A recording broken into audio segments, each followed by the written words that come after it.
मतलब इसमें रिस्पोंडेंट को फ्रेश नोटिस कर दीजिए। क्या है, क्या मैटर क्या है? आपका डायरेक्शन फॉलो कर लेंगे बाद में, पहले फैक्ट्स बताइए केस के, ऑर्डर क्या है इम्प्यूड वो बताइए, फिर निर्देश दीजिए कोर्ट को कि क्या करना है। मतलब किसके जूनियर हैं आप? श्री भानु प्रताप यादव। उन्होंने बताया नहीं आपको कि पहले कोर्ट में फैक्ट्स बताए जाते हैं, किस ऑर्डर से दुखी हैं वो बताया जाता है, उसके बाद में क्या प्रेयर है वो बताई जाती है, कि कोर्ट को सीधे डायरेक्ट किया जाता है कि नोटिस इशू कर दीजिए, भले केस नोटिस का हो या ना हो। कितने साल होगा आपको गलत करते हुए? सिर्फ अभी 6 महीने में। 6 महीने में आपके सीनियर ने नहीं समझाया? चलिए, अब हमने आपको समझा दिया, आगे से केयरफुल रहिएगा। अब मुकदमा बताइए पहले। मतलब ये सेक्शन 13 हिंदू मैरिज एक्ट और सेक्शन 24 का लगाया था रिस्पोंडेंट ने नीचे, तो वो उनका डिसाइड हो गया है। हाँ, क्या डिसाइड हुआ? उसमें मेंटेनेंस हो गया है। और कितना रुपए मेंटेनेंस दे दिए? हाँ 3,000 रुपए दिया है। क्या करते हैं आप? सिर्फ हम प्राइवेट काम करते हैं। क्या प्राइवेट काम करते हैं, यही तो पूछ रहे हैं। क्या प्राइवेट काम करते हैं? क्या प्राइवेट काम करते हैं, लिखा होगा ना अपने पिटीशन में। जी, नहीं लिखा सर। जी। अगर मिनिमम वेजेस भी लगाएं तो भी जो है यार कि 12,000 रुपये आमदनी है, 3,000 रुपये तो कुछ भी नहीं है मेंटेनेंस का। क्या क्या गलत है इस आदेश में? 2022 में भी शायद 10,000 रुपये, साढ़े दस सर हजार इन्होंने दूसरी शादी भी की है। कब की है दूसरी शादी इन्होंने? वो कहाँ है वो ग्राउंड बताइए। और डिवोर्स से पहले करी है, एनेक्जर P5 P5 उतना बताइए, तो इतना यहाँ से ऐसा शुरू करें। पेज नंबर 22, ठीक है, 16/6/2022 को करी है। और जो पहले सर नोटिस हुआ था। एक मिनट रुक जाइए, देखिएगा पिटिशनर्स कंटेंशन है, मैडम का शुभ नाम डाल लीजिए, नाम फिर से बताइए अपना। Shivani रैकवर। Shivani रैकवर। Raikwar, Miss Shivani Raikwar for the petitioner.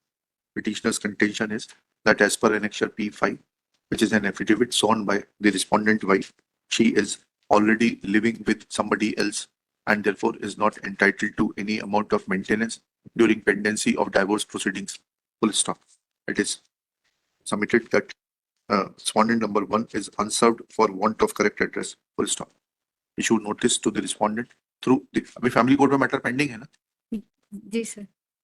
Through the that second district judge Niwadi district Tikamgarh, where the divorce proceeding and application under section 24 are pending to serve the respondent Srimati Roshni. Full stop. The steps be taken within 3 working days. Returnable 3 weeks. List in the week list on 24 January 2025.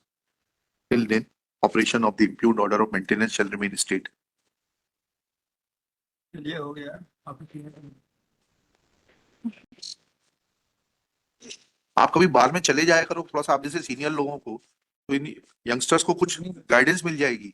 What is happening is that these youngsters are not getting proper guidance and इनके seniors को ही guide करना चाहिए उनको। वो तो हो गया उनका डायरेक्ट दायित्व, और आपका सीनियर सिटीजन के नाते कोई इनडायरेक्ट दायित्व है कि नहीं है समाज के प्रति? आज के प्रति तो बहुत है। लड़ाई फाइल्ड है। मैं बार के प्रेसिडेंट को बुला के बोलने वाला हूँ कि जरगर साहब हो गए, ये हो गए, जैन साहब हो गए, ऐसे सीनियर्स का, उधर पीछे गिरीश वो श्रीवास्तव जी बैठे हुए हैं, इनको बुलाएं हफ्ते में एक बार और इन लोगों से प्रोसीजर के बारे में, एटिकेट्स के बारे में आप लोग आधा घंटा बच्चों को बताइए और अपने खर्चे से बच्चों को चाय और समोसा खिलाइए. नहीं नहीं नहीं, अशोक जैन साहब पहले, अशोक जैन साहब से शुरुआत होगी उसके बाद में. ठीक है, और उसके बाद में फिर राकेश जैन साहब को एमएनसीटी के ऊपर भी बुलाएंगे, वो भी चाय पिलाएंगे नए बच्चों को. आज जरगर साहब आके मिलना मेरे को 4:30 बजे, आपके प्रेजेंस में बोल दूंगा मैं सर। और ये चारों नाम भी याद रखना. ठीक है।